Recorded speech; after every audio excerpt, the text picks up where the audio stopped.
Terry Nichols, Ramzi Yousef, El Chapo, Ted Kaczynski, along with thousands of other most notorious criminals in the world as of today, are confined within the 2 by 4 meter cells of the escape-proof prison, the Supermax. ADX Florence is the one and only federal Supermax, which is a control unit prison and home to the world's most hardened prisoners. With 23 hours of solitary confinement in a day, the facility has 1,400 steel doors, motion detectors, and cameras that are all remote controlled, as well as 12-foot razor wire fencing around it, which makes it impossible to escape. Has anybody ever tried escaping the Supermax? Is the Supermax really escape-proof? Welcome back. I hope you're all doing great. It is indeed impossible to escape from the mighty Supermax, and here's why.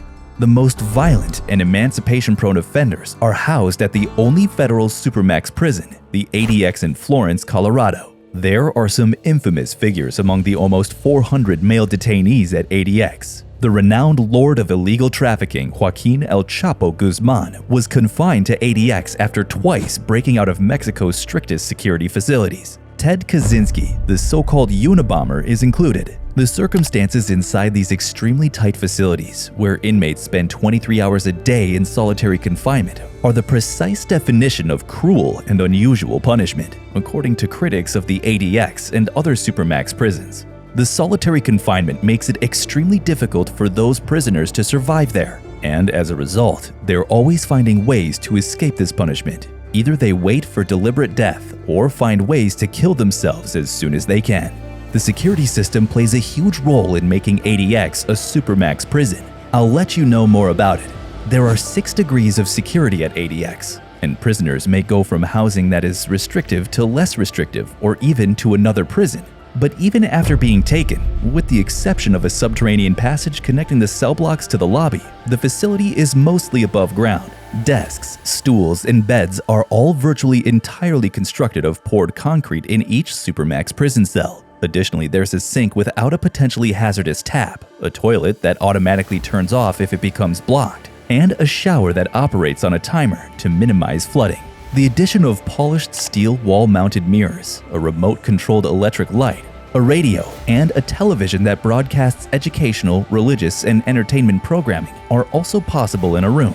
In order to prevent inmates from learning their exact location within the facility, the windows are 4-inch by 4 foot in size. They can hardly make plans for an escape because they can only view the sky and roof via these tiny window slots. So, why is ADX Florence Prison one of the most secure structures in the world? The entire ADX Florence prison is equipped with 1,400 remote control steel doors, 1,400 motion detectors and cameras. At the event of an attempted escape, guards in the prison's control center can press a panic button to lock all doors in the building while keeping an eye on convicts around the clock. The perimeter is surrounded by pressure pads and 12-foot-tall razor wire fences, and it's guarded by heavily armed officers. Attack dogs and laser beams provide an additional layer of security around the perimeter fences of the facility. Inmates are housed there under 6 different security levels. First is the GNU units of population, Delta, Echo, Fox, and Golf units. The second is the unit for special housing. Third, we have the unit for special security. And the last, we have the intermediate/transitional units for the control unit range 13. At ADX Florence, many of the security levels have unique objectives or goals for the convicts that occupy them. For instance, inmates who have committed violent crimes or major conduct offenses at other facilities are housed in the control unit. Additionally, it accommodates high-ranking members of groups that are seen as threats, such as prison gangs. Members of terrorist organizations that the Department of Justice has identified as such are housed in the H unit, as are prisoners who are subject to special administrative measures. For prisoners who require the strictest supervision possible while housed in ADX, Range 13 is a special 4-cell wing of this special housing unit. The only path of escape is extinction and illness. After all these, I definitely have come to a conclusion that it's impossible to escape the Supermax. What do you think? Do you think the same? Let me know in the comments section below. And if you like this video, make sure to smash that like, share, and subscribe button. And thanks for watching.